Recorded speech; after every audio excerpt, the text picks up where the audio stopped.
Salmo 146.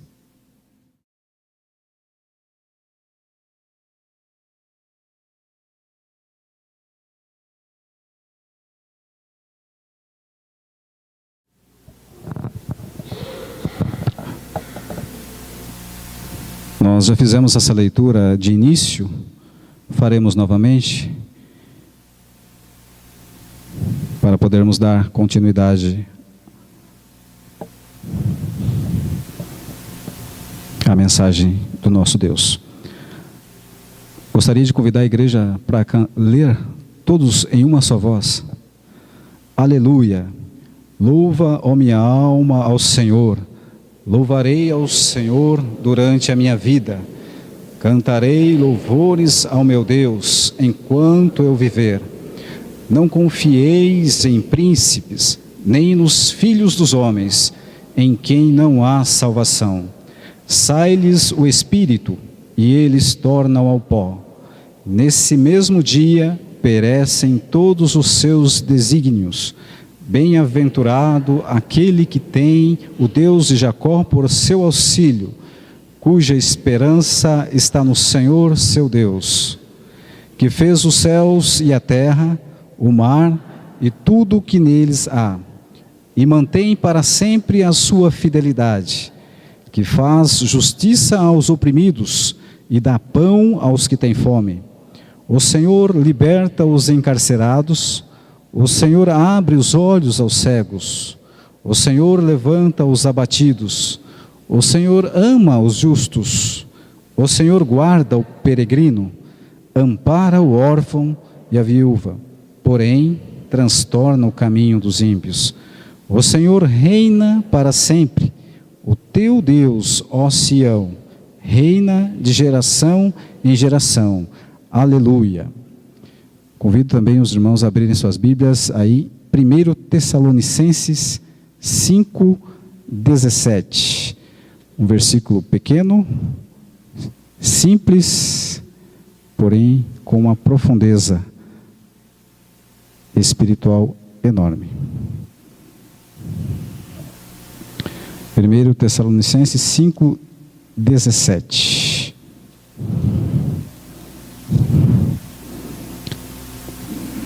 Vamos todos? Orai sem cessar. Também em Romanos 4. Romanos 4, 18 a 21.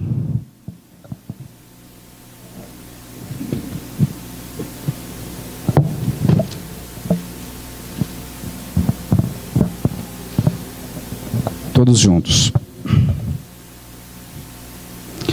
Abraão, esperando contra a esperança, creu para vir a ser pai de muitas nações, segundo lhe fora dito: assim será a tua descendência.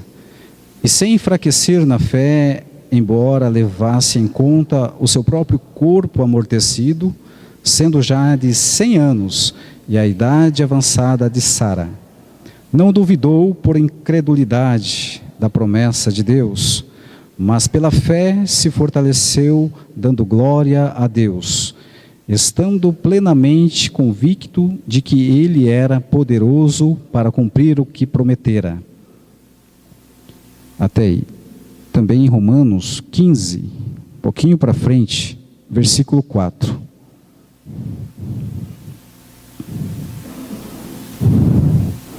Romanos 15, versículo 4, leiamos todos juntos.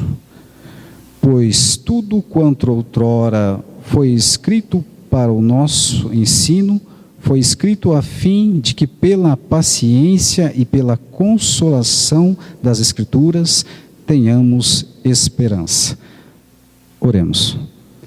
Ó Deus, nosso Pai, nós te damos graças porque nos dá o privilégio, talvez único, de voltar até a tua casa de oração para adorar ao Senhor, tão somente ao Senhor. Nos colocamos à disposição do Senhor nesse momento, para que o teu Santo Espírito use o teu servo como instrumento vivo para levar a tua palavra, a tua mensagem. Fazemos isso de coração e porque necessitamos da tua presença.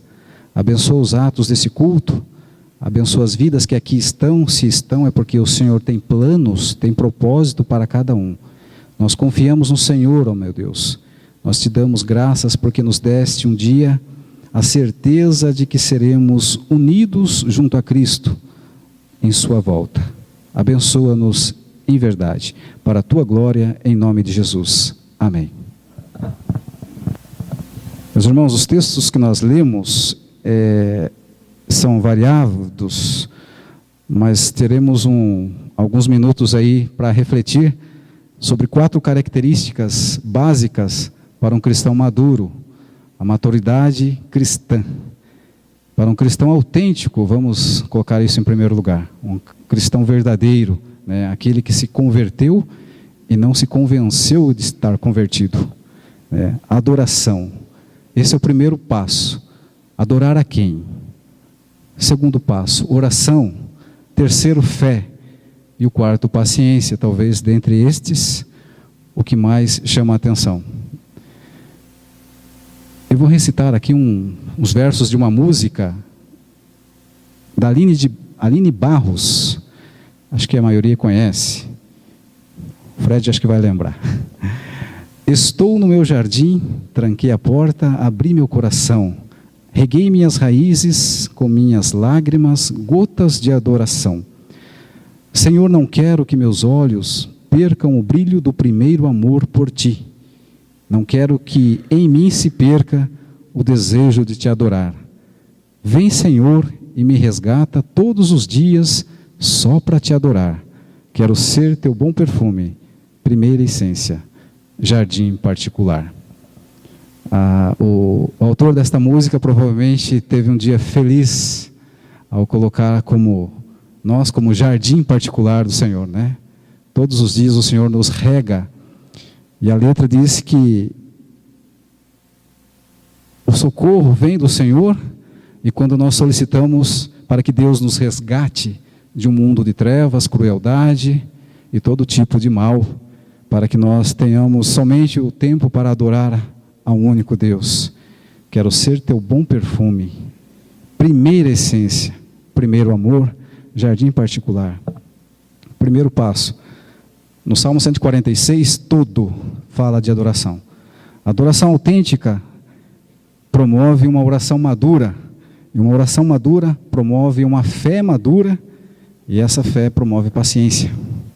E paciência é um dos requisitos básicos para um cristão autêntico verdadeiro. Hoje tinha todos os motivos do mundo para não dar certo. O culto não ser de acordo com o que nós imaginávamos. Né?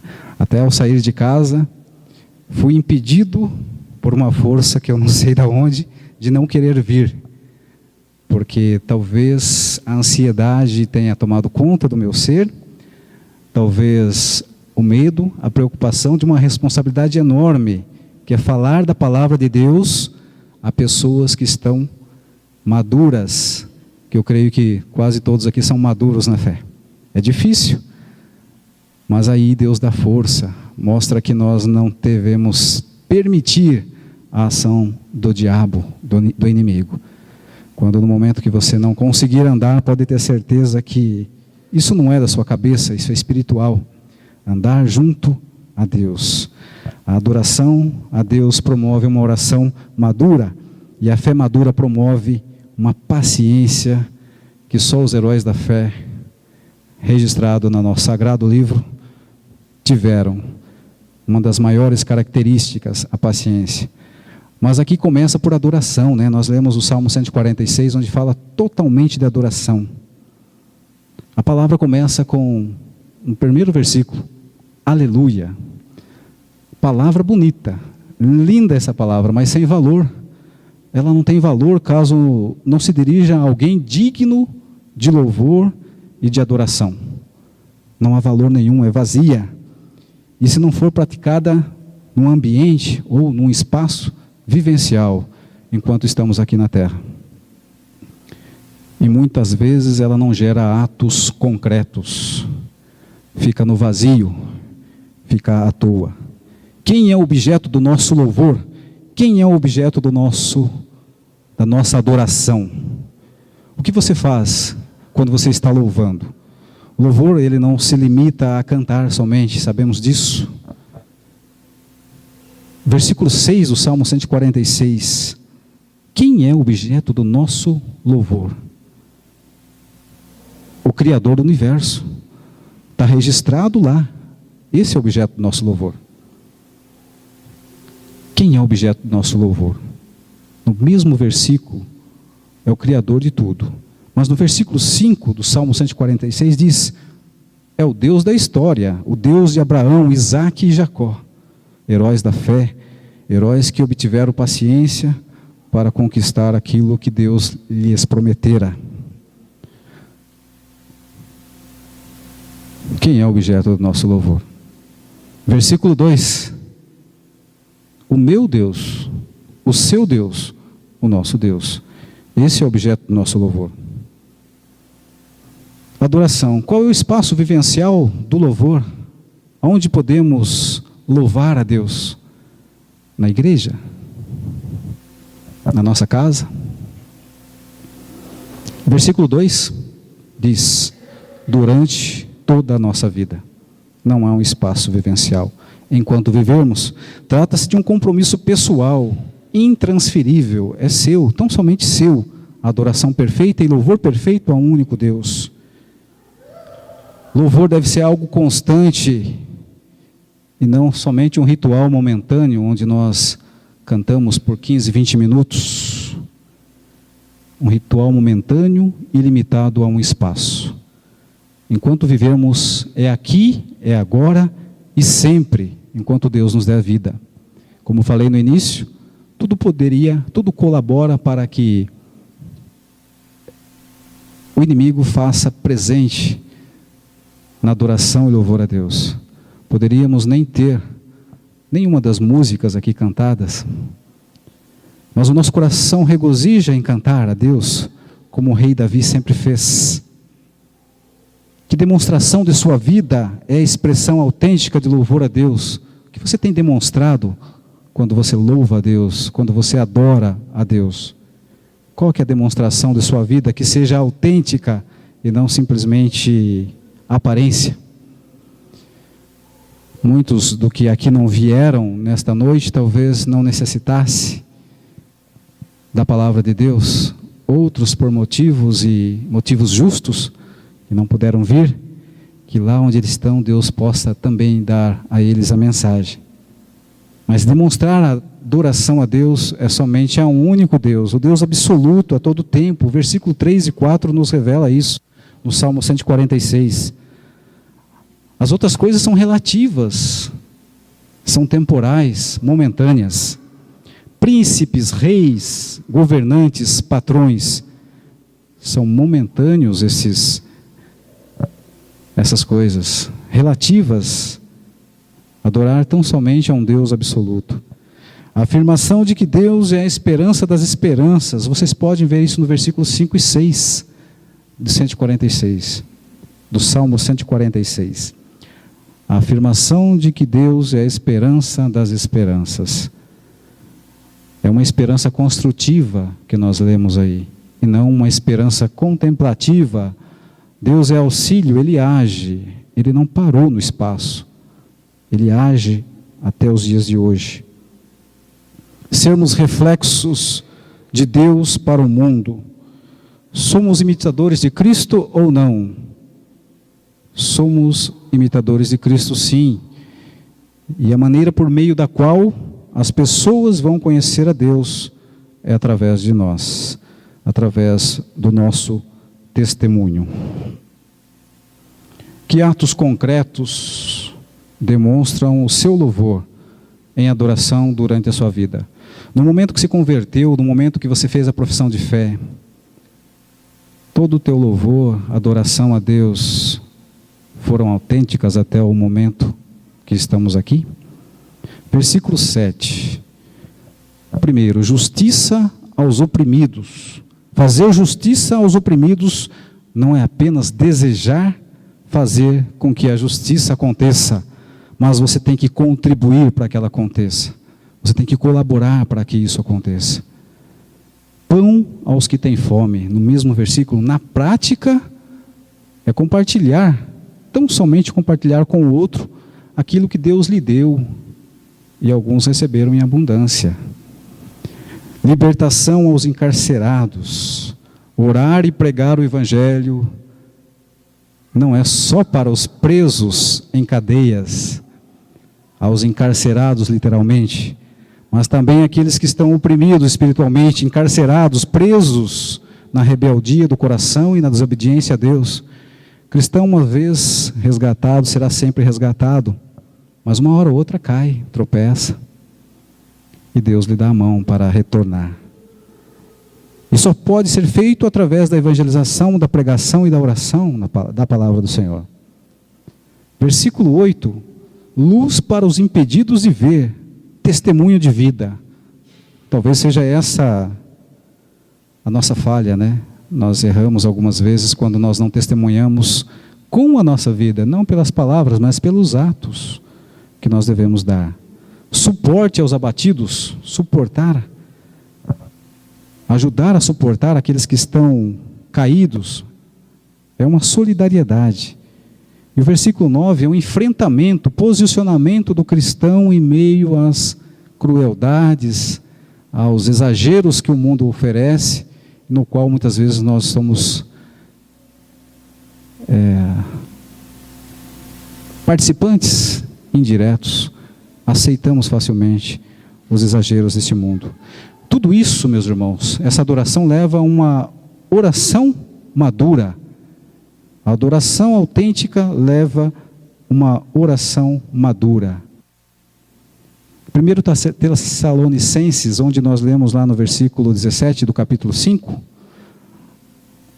como eu falei no início, orai sem cessar, um versículo pequeno, mas ele é profundo. Orai sem cessar é uma petição, é uma afirmação. Alguém disse uma célebre frase linda: a oração deve ser a chave que abre a porta do dia e a tranca que fecha a porta da noite. Ao acordarmos, oramos. Ao dormir, oramos também. A vida cristã, meus irmãos, envolve uma permanente atitude de oração. Não é fácil ser cristão, mas é mais difícil não ser. Orai sem cessar. A palavra de Deus não diz o lugar, em todo lugar. Orai sem cessar para que a sua ação seja prudente e a sua reação seja mansa. Existe outra frase que diz: um homem que não ora é um homem perigoso, pois seu ideal volta tão somente para si mesmo. Orai sem cessar, para que o seu coração tenha prazer no amor e se horrorize diante de uma possibilidade de indiferença e da crueldade humana. Orai sem cessar para que a mesma língua que glorifica ao Senhor não calunie, não difame, não critique os seus irmãos, para que o poder da sua mente não seja o de criticar, mas o de construir. Orai sem cessar, para que não se perca o verdadeiro significado das coisas, para que os valores não sejam invertidos como o mundo quer. Orai sem cessar, meus irmãos, para que não caia em tentação de pensar que a sua opinião é uma lei e a sua vontade uma decisão infalível. Como eu falei, o versículo é curto, mas é profundo. Orai sem cessar, porque sem oração cessa toda a virtude da vida, ficando apenas aquela perigosa e legalista religiosidade farisaica, religiosidade dos fariseus. Mas existem alguns momentos da vida, e eu tenho certeza que isso já aconteceu com você, que parece que as orações chegam ao fim, parece que não tem o que falar mais, parece que a gente perdeu a habilidade de falar com Deus, nós falamos de maneira fria com Deus. Nós lemos no início desse culto o Salmo 72, no versículo 20 diz que as orações do rei Davi chegaram ao fim. Findam as orações de Davi. Mas no caso de Davi, as orações cessaram porque ele morreu. Como todos nós sabemos, no céu não se ora. Mas muitas coisas colaboram, né, para que as nossas orações enfraqueçam a ponto de cessar, a ponto daqui nós deixarmos de orar. Orai sem cessar, meus irmãos, quando no coração humano estão presentes as mentiras, as fraudes, o ódio. Quando as orações chegam ao fim é porque nós temos isso no coração. As mentiras, fraudes, o ódio. Não adianta você estar cheio de ódio para com seu irmão e se dirigir para uma reunião de oração para louvar a Deus. A palavra de Deus diz que vá para a reunião, sim, mas para buscar uma solução para tal sentimento. Se você está vivendo uma vida desta, de mentiras, vai orar e pedir para que Deus dê consciência ao seu coração, pois de outra maneira estará tão somente afrontando a Deus. Busque a Deus um coração consciente para que você tenha uma solução para o sentimento de ódio. As orações cessam, meus irmãos, quando se tem uma ostensiva atitude de desobediência à lei de Deus.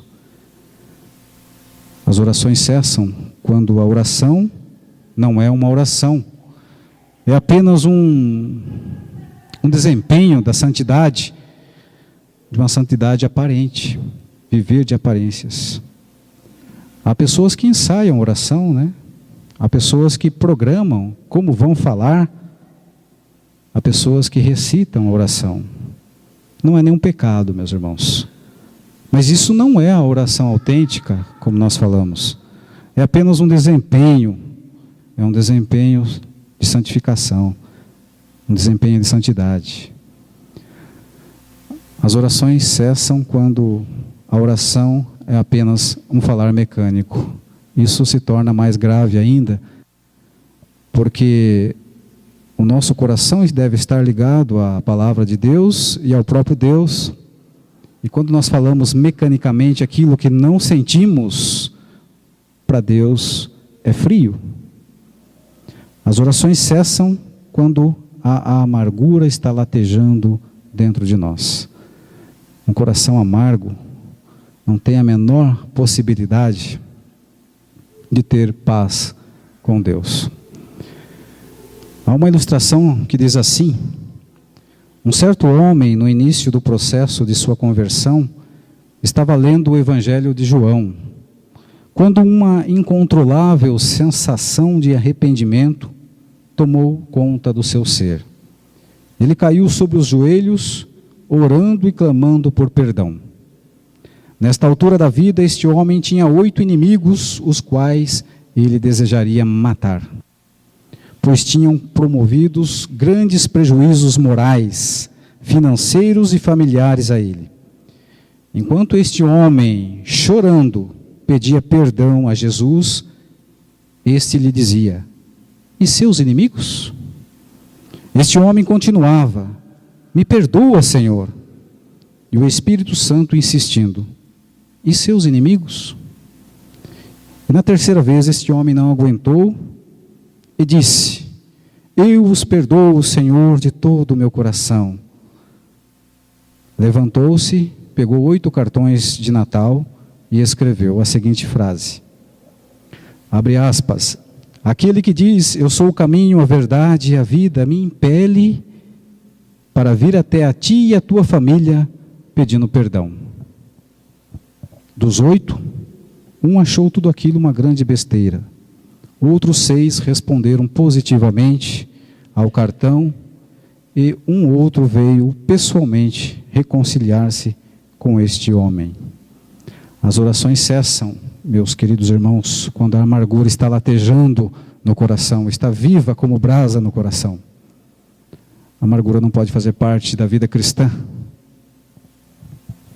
As orações cessam quando a vida está dominada pela impureza.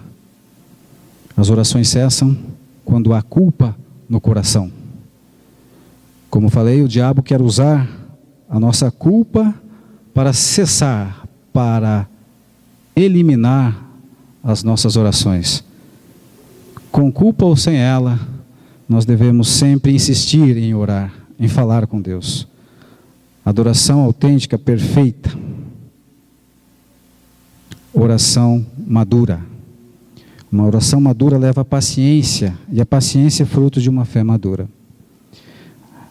No livro de Romanos 4, que nós lemos, versículo 18 ao 21, também Romanos 15, versículo 4, fala muito sobre a paciência, uma virtude básica do cristão, porém nem todos têm, né?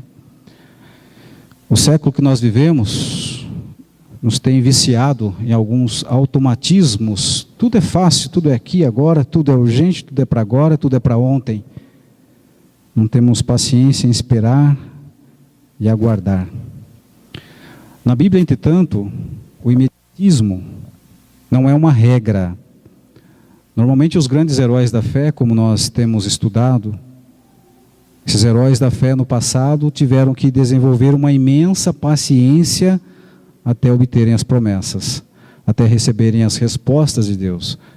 Podemos citar a paciência de Abraão, Isaac e Jacó como alguns exemplos. Eram heróis da fé pelo seguinte: não há idade para ser desafiado, meus irmãos. Abraão começou a ouvir a voz de Deus. Você pode ver em Gênesis, capítulo 12, versículo 4. Não há idade para ser desafiado. Abraão começou a ouvir a voz de Deus com 75 anos de idade. Está lá. A demora de Deus em cumprir a promessa levou Sarai, esposa de Abraão, depois de 11 anos de espera, a encomendar um filho à sua serva.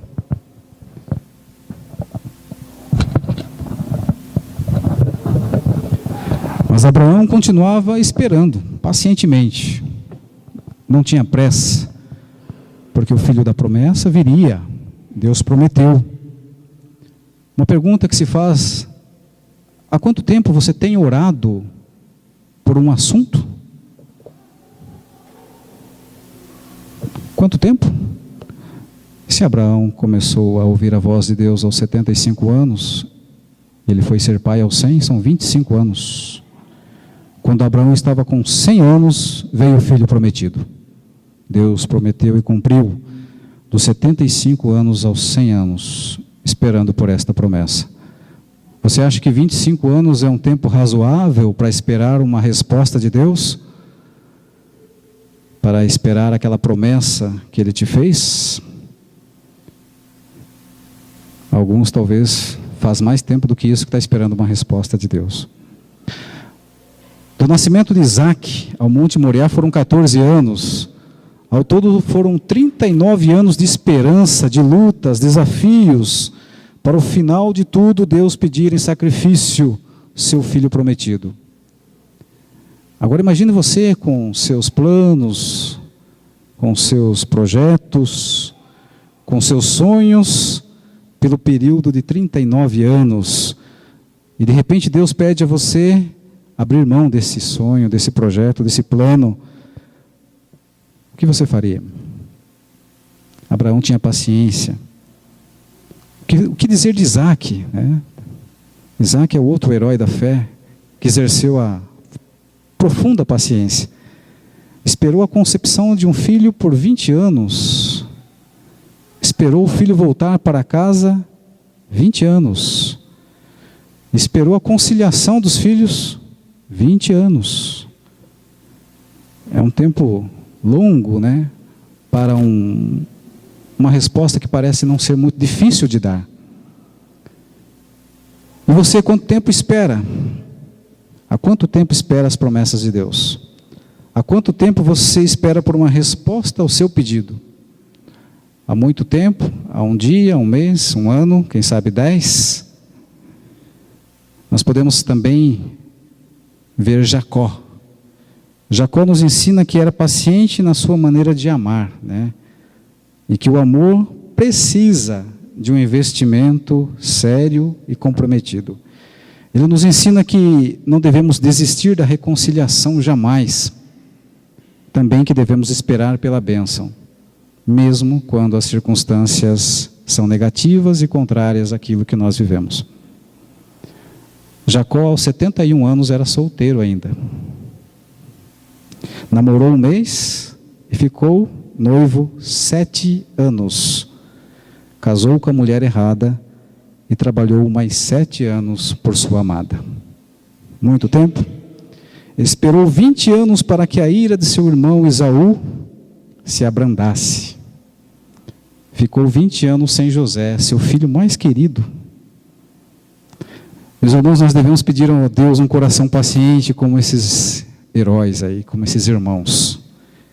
Perseverante principalmente, porque não devemos desistir, sabendo que Deus tem o seu tempo para realizar em nós a sua vontade.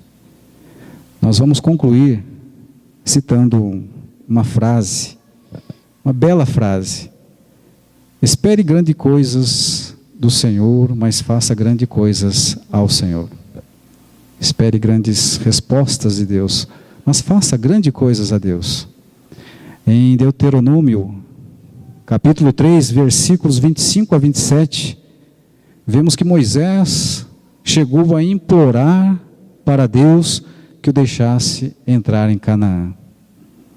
Mas como nós todos sabemos, Deus nem sempre responde aos nossos pedidos como e quando queremos. E não tem prazo. Porque o que pedimos é pequeno, né? Perto daquilo que Deus nos dá, poderá nos dar. Moisés acusou o povo, mas sabia que tinha sido desobediente. E Deus estava sendo tão somente justo. Ele não entrou na terra prometida. Mas ele recebeu um privilégio. Todos sabem a história. Esse privilégio era de subir ao monte e contemplar a terra prometida ao longe. Moisés morreu sem ter realizado o seu grande sonho, seu grande desejo. Ele lutou muito. O que pedimos a Deus, meus irmãos, às vezes é muito pequeno perto daquilo que Ele pode nos dar, ou por aquilo que Ele já está reservando para você. Há quanto tempo você espera uma resposta de Deus? Em Mateus 17, do versículo 1 a 8, é uma história muito conhecida. Mas aí, como eu sempre falo, a Bíblia tem resposta para tudo, né? Moisés não entrou na terra prometida ainda em vida.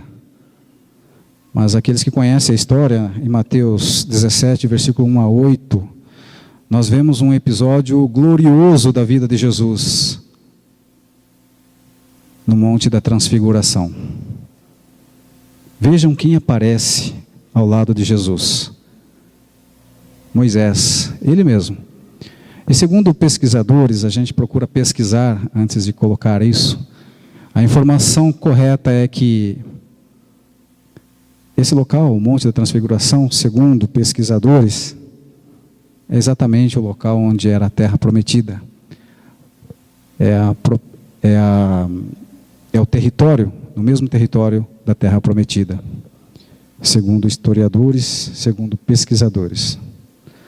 Não posso afirmar porque isso não está na Bíblia,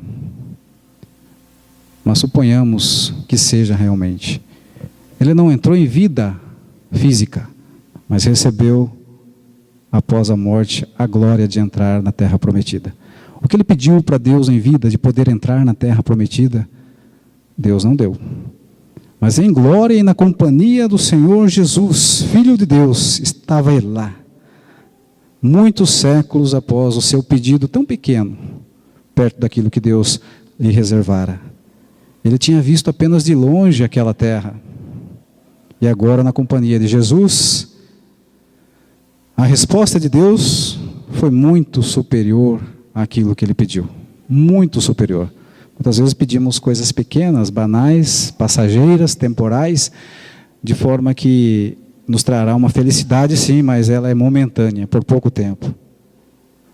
Meus irmãos, a adoração é fruto de uma oração madura. E uma oração madura é um fruto de uma fé madura. E essa fé promove a paciência. Nós estamos estudando aí na escola dominical, acho que é o tema ansiedade, né? Ansiedade. Nós vivemos ansiosos realmente por esse mundo aí que nós estamos vivendo, imediatista, tudo aqui agora e tudo difícil de se conquistar. E nós queremos uma resposta de Deus também aqui e agora, urgente, não é para amanhã. Por isso nós entregamos nas mãos de Deus todos os nossos problemas, nossas dificuldades, limitações, mas é um período curto, né? Daqui uma semana nós vamos lá e retiramos de Deus. Daqui que eu resolvo. Há uma pesquisa que diz que 16 horas do nosso dia nós vivemos conscientemente. 8 horas nós dormimos. Estamos inconscientes. Essa pesquisa diz que 75% desse tempo de 16 horas, próximo de 12 horas aí, nós ficamos vidrados com o futuro. Pensando no futuro, o que se planejar daqui a pouco, o amanhã, daqui uma semana, um mês, quem sabe daqui a um ano, né? Planejar entrar numa faculdade, passar no concurso público, engravidar, e todos os tipos de sonhos que nós temos, sonhos normais. Ficamos pelo menos 12 horas próximo disso, pensando nisso o dia todo. 20% desse tempo de 16 horas, algo em torno de 3 horas e pouquinho, nós ficamos pensando lá no passado. O que nós deixamos de fazer, aquilo que nós erramos, por que não fizemos, ou por que fizemos, nos arrependemos, estamos pensando lá no passado, próximo de 3 horas. 20% do nosso tempo. E pasmem, 5% do nosso tempo nós vivemos o presente. Menos de 1 hora. Por que isso? Porque nós temos uma fé talvez imatura, não temos paciência, não sabemos viver conforme Deus requer que vivamos, em adoração constante e uma adoração autêntica. Nós falamos que a adoração traz a oração a fé a paciência. Faremos o contrário. A paciência é uma virtude de um cristão maduro, com fé madura, que tem uma oração madura e uma oração autêntica. Que Deus nos abençoe. Amém?